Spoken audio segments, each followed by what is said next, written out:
Nag-vegetarian ka ba para sa kalusugan at paniniwala, pero imbis na gumaan ang pakiramdam, parang laging pagod na pagod ka? Naging matamlay ba ang buhok mo at nahihilo ka na sa konting paggalaw lang? Posibleng humihingi na ng tulong ang katawan mo at ang tawag dyan ay anemia. Pero huwag kang magmadali na bumalik sa pagkain ng steak. Sa video na ito, papatunayan ko sa iyo na posibleng-posible na maging energetic na vegetarian. Tatalakayin natin ang 20 pinakamahusay na plant-based na pagkukunan ng iron at ibubunyag natin ang sikreto sa tamang absorption nito na kadalasang hindi binabanggit. Naranasan mo na ba ang mga sintomas ng anemia? I-share mo naman sa comment section. Napaka-importante niyan. Bago tayo magsimula sa listahan ng mga pagkain, talakayin muna natin ng mabilisan ng theory. Ano nga ba ang anemia? Sa simpleng salita, ito ay isang kondisyon kung saan kulang ang malulusog na red blood cells or erythrocytes sa dugo mo o kaya naman ay kulang ang hemoglobin para makapaghatid ng oxygen sa buong katawan. Kaya ka humihina, nangingitim or namumutla at nakararanas ng iba pang hindi magandang sintomas. Ang iron o bakal ay ang pangunahing sangkap ng hemoglobin at dito nagkakaroon ng problema ang mga vegetarian. May dalawang uri ng iron, heme at non-heme. Ang heme iron ay matatagpuan sa mga produktong galing sa hayop at napakadaling i-absorb ito ng katawan natin. Parang matagal mo nang kakilala. Pero ang non-heme iron na nasa halaman ay mas mahirap i-absorb. Para siyang isang napakahiyain na bisita na kailangan ng tulong para makapasok sa bahay. At ngayon, matututunan natin kung paano maging hospitable na host para sa non-heme iron na ito. Kaya naman, ang una nating bida at tunay na kampyon ng halaman ay walang iba kundi ang lentil. Isang tasa lang ng nilutong lentil, maaari na itong magbigay sa iyo ng mahigit 6 na iron. Halos katumbas na iyan ng sangkatlo ng Recommended Daily Allowance, RDA, para sa mga lalaki. Isipin nyo na lang ang masarap at mabangong injandal o kaya ang nakabubusog na sopas ng lentil. Hindi lang ito basta pagkain. Ito ay parang isang energy shot o malakas na iniksyon ng lakas para sa inyong dugo. Pero may mahalagang paalala. May taglay na phytates ang lentil na pwedeng humadlang sa absorption ng iron. Para ma-neutralize ito, ugaliin at siguraduhing ibabad muna ang lentil sa tubig ng ilang oras bago lutuin. At kung magdaragdag ka naman ng kaunting katas ng lemon o kaya sariwang parsley na sagana sa vitamin C sa inyong handa, ginagawa mo ng ganap na superfood ang lentil na ito, isang epektibong panlaban sa anemia. Kaya sa susunod na mag-iisip kayo kung ano ang ihahanda ninyo para sa hapunan, tandaan nyo ang simpleng lentil na ito na maituturing nating isa sa pinakamabisang powerhouse sa mundo ng mga butil. Ngayon, dumako naman tayo sa pinakamalapit na kamag-anak nito, ang chickpea or garbanzos, na tinatawag ding Turkish pea. Hindi rin nagpapahuli ang chickpea sa lentil pagdating sa iron. Sa isang tasa pa lang ng lutong chickpea, mayroon na itong halos 5 milligrams ng iron. At ang pinakamaganda rito, sobra itong versatile. Maaari kang gumawa ng napaka-creamy na hummus mula rito na perpektong ipares sa mga sariwang gulay. Isipin mo, sasawsaw ka ng isang hiwa ng bell pepper na mayaman sa vitamin C sa isang porsyon ng malinamnam na hummus. Hindi lang ito masarap, kundi super epektibo rin ito para ma-absorb ng katawan mo ang iron. Pwede ring ihalo ang chickpea sa mga salad, sa curry, o kaya i-bake na may pampalasa hanggang sa maging crispy para sa isang masustansyang merienda. Tulad ng lentil, mas magandang ibabad muna ang mga tuyong chickpea bago lutuin. Ito ay isang simpleng hakbang lamang, pero malaki ang maitutulong nito para mas mabilis maabsorb ng katawan ang lahat ng sustansya, kasama na ang ating napakahalagang iron. Ngayon naman, pag-usapan natin ang mga produktong soy, lalo na ang tokwa, tofu. Maraming nagdududa sa produkto na ito, pero pagdating sa bakal, iron, isa siyang maaasahang kakampi natin. Sa bawat 100 gramo ng matigas na tokwa, maaari na itong maglaman ng hanggang 3.5 miligramo ng bakal. Ang tokwa ay parang blangkong kanbas. Kayang-kaya nitong angkinin ang iba't ibang lasa. Pwede itong iprito, i-bake, igisa, at idagdag sa mga sabaw o smoothie. Isipin mo ang masasarap na piraso ng tokwa na iginisa sa soy sauce, kasama ang broccoli at pulang sili. Ang lutuin na ito ay saksakan ng bakal at vitamin C. Bukod sa tokwa, subukan din ang tempeh, isang pinag-ferment na soy product na mas mataas pa ang nilalamang bakal. Huwag mo ring kalimutan ang edamame. Ito ay mga batang soybeans na napakasarap bilang merienda or pang-ulam. Ang soy ay isang simple at abot-kayang paraan para dagdagan ang iyong diet ng bakal at mataas na kalidad ng protina. Naalala nyo ba si Popeye the Sailor na biglang lumalakas matapos kumain ng isang lata ng spinach? May katotohanan naman doon, pero may kaunting catch. Totoong napakayaman ng spinach sa iron, mga 6.5 miligrams kada tasang luto na.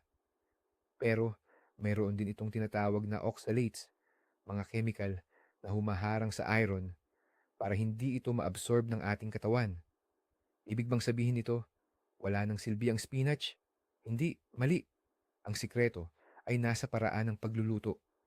Ang pagpapainit nito, tulad ng paggisa or pagpapakulo, ay nakakabawas ng malaki sa dami ng oxalates. At para tuluyan silang matalo, ipares ang spinach sa mga pagkaing mayaman sa vitamin C. Isipin nyo ang isang mainit na salad ng spinach na may kasamang hiwa ng orange at mani o di kaya'y green smoothie na may pinaghalong spinach at kiwi. Ang ganitong paraan ay hindi lang nagni-neutralize sa mga humaharang, kundi nagpapadali pa at nagpapalakas sa absorption ng mahalagang mineral na ito. Kaya huwag matakot sa spinach. Matuto lang tayong ihanda ito ng tama. Ang susunod na pag-uusapan natin ay ang quinoa. Ang pseudo grain na ito ay talagang sumikat at hindi lang yan basta-basta. Bukod sa isa itong kumpletong pinagmumula ng protina dahil naglalaman ito ng lahat ng siyam na essential amino acids.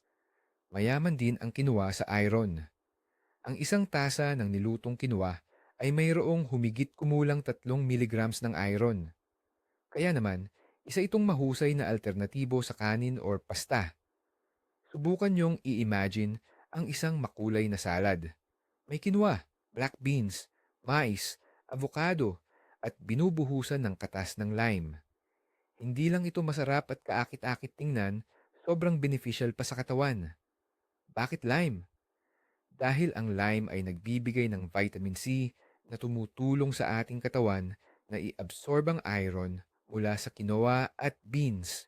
Pwede ring gamitin ang quinoa sa paggawa ng mainit na porridge para sa almusal, lagyan lang ng berries at nuts o kaya naman ay para sa inyong pagbe-bake.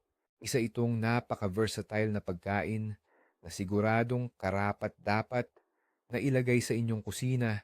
Pag-usapan naman natin ang mga buto ng kalabasa.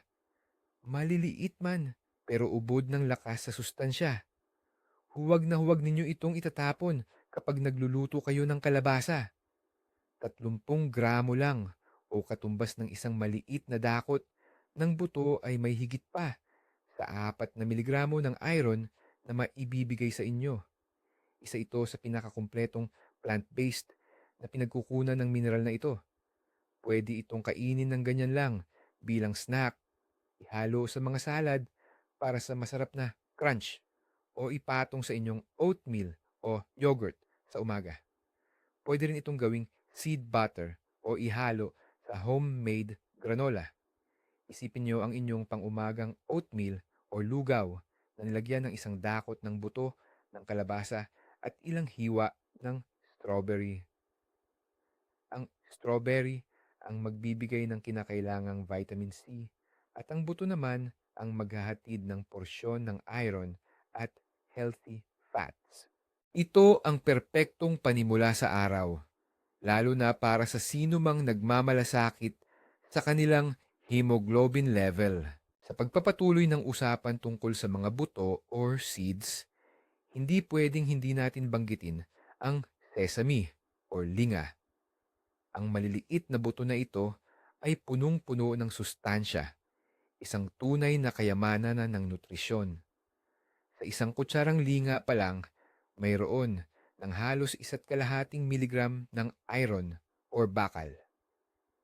Pero, mas lalo pang interesante, ang produkto na gawa dito, ang tahini o sesame post. Ang tahini ang pangunahing sangkap sa maraming pagkain sa Middle East, kasama na ang hummus na nabanggit na natin. 2 kutsara ng tahini ay naglalaman ng mga 3 miligram ng bakal. Isipin nyo na lang ang isang simpleng salad dressing, tahini, katas ng lemon, tubig, bawang, at kaunting asin. Kapag binuhos mo ito sa sariwang gulay, hindi lang nakakakuha ka ng napakagandang lasa, kundi nakukuha mo rin ang pinagsamang iron mula sa tahini at vitamin C mula sa katas ng lemon. Ito ang perpektong halimbawa kung paano gumagana para sa kalusugan mo ang mga simpleng kombinasyon ng pagkain. Lagyan ng linga ang inyong mga baked goods o ihalo ang tahini sa inyong mga sarsa.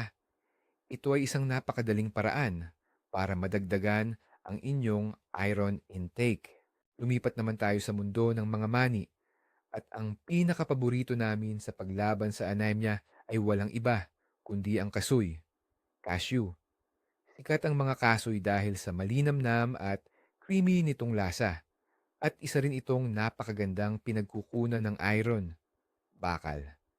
Sa bawat 30 gramo ng kasoy, nakatumbas ng humigit kumulang 18 piraso, mayroon na itong mga 2 miligram ng iron. Pwede itong kainin ng hilaw or prito, pero may mas kapanapanabik na paraan para gamitin ang mga ito. Sa pamamagitan ng pagbabad sa kasoy, makakagawa ka ng napakasarap na vegan na creamy sauce para sa pasta o kaya naman ay pwedeng gawing cream soup. Isipin mo ang sarap ng pasta na may mushrooms na nakalubog sa siksik na sauce na gawa sa kasoy at sinabuyan pa ng sariwang perehil, parsley.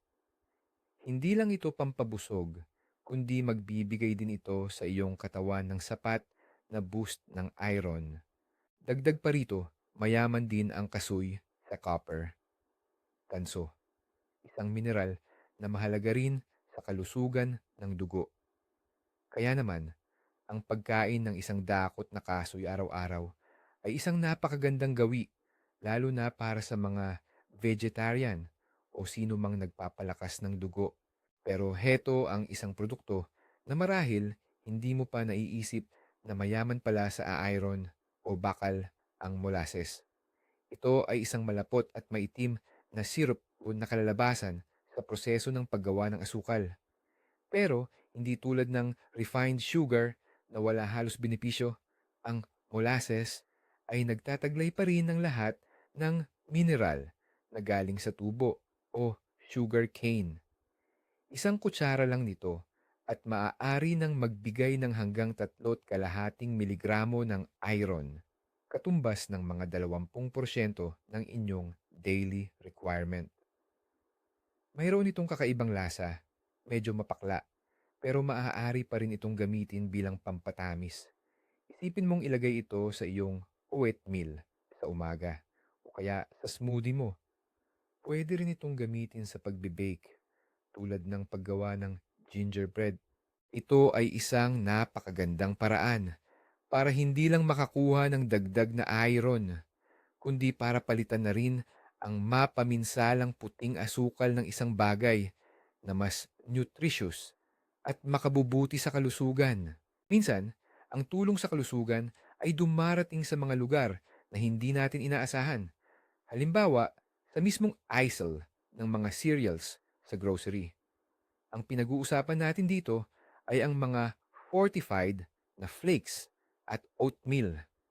Sadyang nagdadagdag ang maraming kumpanya ng mga bitamina at mineral sa kanilang produkto, kabilang na ang iron.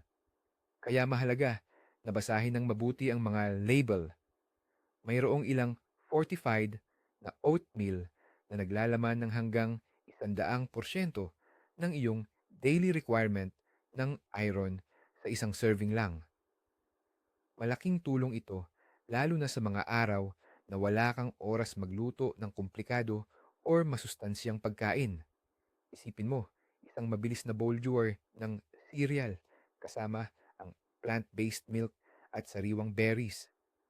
Ang mga berries tulad ng raspberry or blueberry ay hindi lang nagdadagdag ng sarap, kundi may vitamin C din na tumutulong para mas madaling main-absorb ng katawan ang iron mula sa cereal. Siyempre, hindi mo ito dapat gawing pangunahing pagkain araw-araw. Pero bilang mabilis at epektibong paraan para punuan ang iyong iron supply, isa itong magandang opsyon. Pero bago tayo magpatuloy, may balita kami na tiyak na magpapasaya sa lahat ng mga sweet tooth. Ang dark chocolate ay hindi lang pampagana, kundi isa ring magandang pinagmumula ng iron or bakal.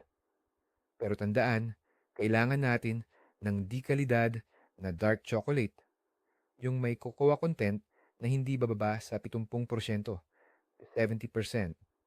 Sa 30 gramo lang ng ganyang tsokolate, may mahigit 3 miligramo na itong iron. Aba, mas marami pa yan kumpara sa parehong serving ng karne ng baka. Bukod pa sa iron, mayaman din ang dark chocolate sa antioxidants, magnesium at copper. Isipin mo na lang, ilang squares lang ng mapait na tsokolate bilang panghimagas pagkatapos ng tanghalian. O kaya, magdagdag ka ng cocoa powder na isa ring siksik na pinagmumulan ng iron sa iyong pang-umagang smoothie. Ang pinakamahalaga, huwag kalimutang maghinay-hinay dahil mataas pa rin sa calorie ang tsokolate. Pero ang payagan mo ang sarili mo ng kaunting masarap at nakakabuting to ay hindi lang pwede, kundi kailangan din para labanan ang anemia. Ang mga pinatuyong prutas, dried fruits, ay puno ng bitamina at mineral at may ilan sa kanila na nangunguna pagdating sa iron content. Isa sa mga leader na ito ay ang dried apricots or pinatuyong apricot. Sa kalahating tasaalang ng apricot, makakakuha ka na ng halos 2 miligram ng iron. Ito ay perpektong pagpipilian para sa mabilis at masustansyang merienda. Isipin mo, magdadala ka ng maliit na lalagyan ng dried apricots at almonds papunta sa trabaho. Hindi lang ito pantawid gutom sa pagitan ng meals, nakakapagdagdag pa ito ng supply ng iron sa katawan mo. Maaari ring idagdag ang dried apricots sa iyong oatmeal, tinapay, salad o gawing inumin tulad ng kompote. Pero may isang mahalagang payo. Mas piliin ang mga apricot na medyo maitim at hindi ganoon kaakit-akit ang kulay. Ang sobrang matingkad na kulay orange ay madalas na palatandaan na ginamitan ito ng sulfur dioxide at baka hindi na ito masyadong maganda para sa ating kalusugan. Sino nga ba ang mag-aakala na ang simpleng patatas ay may kakayahang tumulong sa paglaban sa anemia? Pero totoo po iyan. Sa isang mahalagang kondisyon, kailangan itong kainin kasama ang balat. Nasa balat kasi nakalagay ang karamihan sa mga sustansya, kasama na ang iron. Ang isang malaking patatas na inihaw kasama ang balat o baked potato ay maaaring maglaman ng hanggang 3 milligrams ng iron. Isipin nyo na lang ang bango ng bagong luto at inihaw na patatas na may palaman pang hummus at sariwang gulay. Hindi lang ito masarap at pampabusog, isa pa itong napakagandang source ng iron. Mayaman din ang patatas sa vitamin C na alam naman nating tumutulong para mas maabsorb ng katawan ang non-heme iron. Kaya sa susunod na balak ninyong balatan ng patatas, huminto muna kayo. Hugasan lang ng mabuti at saka inihawin, pakuluan o iprito ng direkta kasama ang balat. Simple lang, masarap pa at sobrang laking tulong para sa inyong hemoglobin. Ang mga kabute ay isa pang pagkain na hindi nabibigyan ng sapat na pansin sa ating listahan. Hindi lahat ng kabute ay pantay-pantay ang dami ng bakal, iron. Pero may ilang klase na malaki ang maiiaambag sa iyong pang-araw-araw na diet. Halimbawa, ang porcini or white mushrooms, chanterelles, at lalo na ang morels ay itinuturing na magandang pinagmumulan ng mineral na ito. Sa bawat 100 gramo, 100 gram, ng lutong porcini kabute, posibleng mayroon itong hanggang 3 milligrams, 3 mg ng bakal. Isipin mo ang isang mainit at mabangong creamy mushroom soup o kaya naman ay pasta na may chanterelles at creamy na sarsa na gawa sa cashew. Ang mga kabuto ay nagbibigay ng matinding umami na lasa sa mga pagkain. Ang lasa na madalas tawaging lasang karne. Napakasarap nito, lalo na para sa mga taong nag-iwas o nag-transition sa plant-based diet or your ipares ang kabute sa berdeng gulay, halimbawa ay parsley or dill, para magdagdag ng bitamina C at mas mapaganda ang absorption ng katawan sa bakal. Ang kabute ay isang perpektong paraan para maging mas masarap at masustansya ang iyong mga kakainin habang pinapanatili ang iyong kalusugan. Ang oatmeal sa umaga ay sadyang klasiko at may magandang dahilan. Ang oats ay hindi lang pinagkukunan ng slow-release na carbs na nagbibigay ng enerhiya ng matagal, kundi isa ring magandang pinagkukunan ng iron or bakal. Humigit kumulang 3.5 miligramo ng iron ang makukuha mo sa isang tasa ng lutong oatmeal. Pero para masulit talaga ang benepisyo ng oatmeal, kailangan mo itong ihanda at iserve ng tama. Subukan mong gawing espesyal ang iyong almusal. Huwag lang asukal ang ilagay. Magdagdag ka ng sariwang berries tulad ng strawberry or blueberry. Ang berries ang magbibigay sa iyo ng bitamina C. Maglagay din ng 1 kutsara ng buto ng kalabasa o kaya ay tahini para sa dagdag na iron at healthy fats. Hindi lang ito makakatulong sa paglaban sa anemia, kundi magbibigay pa ng matagal na kabusugan at kasiglahan. Sa madaling salita, ang oatmeal ay isang simple, abot-kaya at napaka-epektibong sandata sa ating arsenal pangkalusugan kung pag-uusapan na rin lang ang mga legumes or butil, ihiwalay na natin at tutukan ang pulang kidney beans. Hindi lang ito maganda at matingkad ang kulay, isa rin ito sa mga nangunguna pagdating sa iron content sa lahat ng beans. Sa isang tasang lutong pulang kidney beans, may mahigit 5 milligrams na iron. Kaya naman, ito ay mahalagang mahalaga para sa mga nagda-diet na vegetarian. I-imagine nyo na lang ang Meksikanong pagkain na chili sin carne. Ibig sabihin, chili na walang karne. Ang pangunahing sangkap dito ay pulang beans, kamatis, mais, at bell pepper. Talagang perpektong kombinasyon ito. Makukuha mo ang iron mula sa beans at ang vitamin C naman ay mula sa kamatis at bell pepper. Sa ganitong klase ng tanghalian o hapunan, hindi mo nabibigyan ng chance ang anemia. Pwede mong idagdag ang pulang beans sa sabaw, sa salad, o kaya ay gawing pate or spread.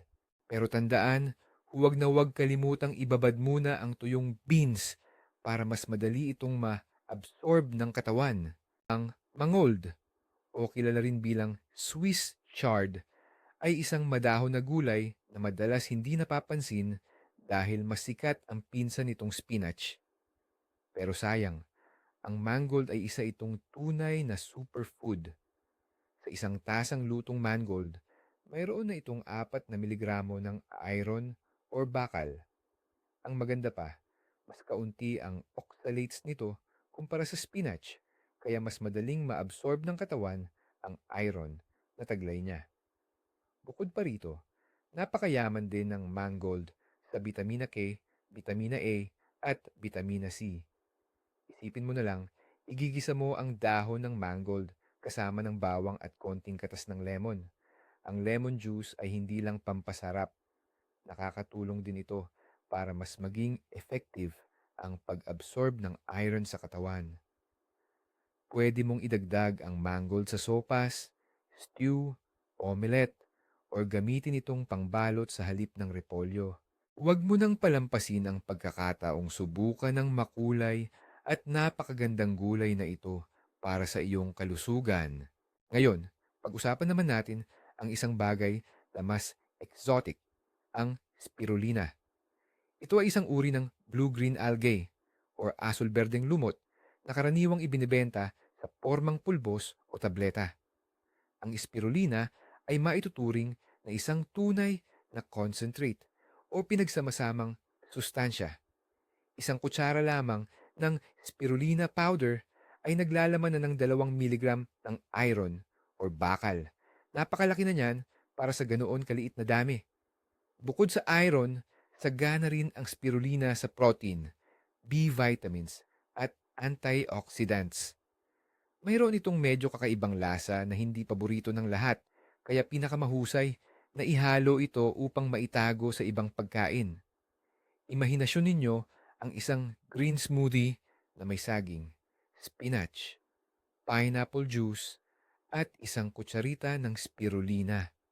Ang tamis ng prutas ay tuluyang magtatakip sa lasa ng algay at kapalit nito, makakakuha kayo ng matinding lakas at sapat na sustansya. Ito ang pinakasimpleng paraan upang magdagdag ng madaling matunaw na iron sa inyong pang-araw-araw na dieta. May isa pa tayong sinaunang butil or culture na dapat pagtuunan ng pansin, ang amaranth. Tulad ng quinoa, isa itong pseudo-cereal na walang gluten at may taglay na pambihirang nutritional profile. Sa mga butil, ang amaranth ay isa sa mga nangunguna pagdating sa iron content. Sa isang tasa pa lang ng niluto nitong butil, makakakuha ka na ng higit 5 miligramo ng iron. Maaari itong lutuin at gawing malambot, creamy na hot cereal para sa almusal. Isipin mo na lang ang amaranth porridge na may halo pang dried apricots at walnuts.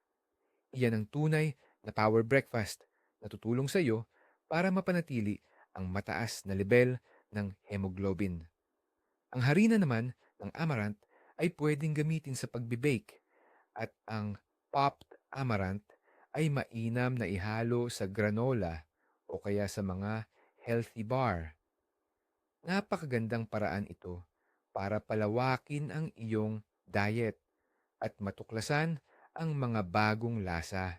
At ito na ang panghuli, ang ika-20 punto natin. Hindi ito isang specific na produkto, kundi isa itong secret weapon na nagpapabilis at nagpapalakas sa bisa ng lahat ng una nating 19 na tinalakay. Pinag-uusapan natin dito ang vitamin C. Tulad ng nabanggit na natin ng paulit-ulit, ang vitamin C o ascorbic acid ay susi sa pag-absorb ng non-heme iron. Binabago nito ang iron para maging madali itong makuha ng ating katawan. Base sa mga pag-aaral, ang pagdagdag ng 100 milligrams ng vitamin C sa iyong pagkain ay kayang magpataas ng iron absorption ng hanggang 67%. Kaya naman, ito ang golden rule ng sinumang vegetarian na lumalaban sa anemia. Bawat pagkaing mayaman sa iron, dapat may kasamang source ng vitamin C. Isipin mo, kumakain ka ng lentil soup na may patak ng lemon juice. O kaya, nagmemeryenda ka ng isang dakot ng kasoy kasabay ang isang kiwi. O di kaya, sa tofu at gulay mo, nagdagdag ka ng sariwang bell pepper. Ang simpleng regulasyong ito ay mas mahalaga pa kaysa sa simpleng pagkain lamang ng mga pagkaing may iron. Kaya naman, nasuri na natin ang isang buong arsenal ng 20 mabisang pagkaing halaman na panlaban sa anemia. Tulad ng nakita ninyo, ang vegetarianism at ang mataas na hemoglobin level ay talagang magkatugma. Ang pinakamahalagang aral na dapat nating tandaan, hindi sapat na kumain lang tayo ng pagkaing mayaman sa iron. Ang susi sa tagumpay ay nasa tamang kombinasyon.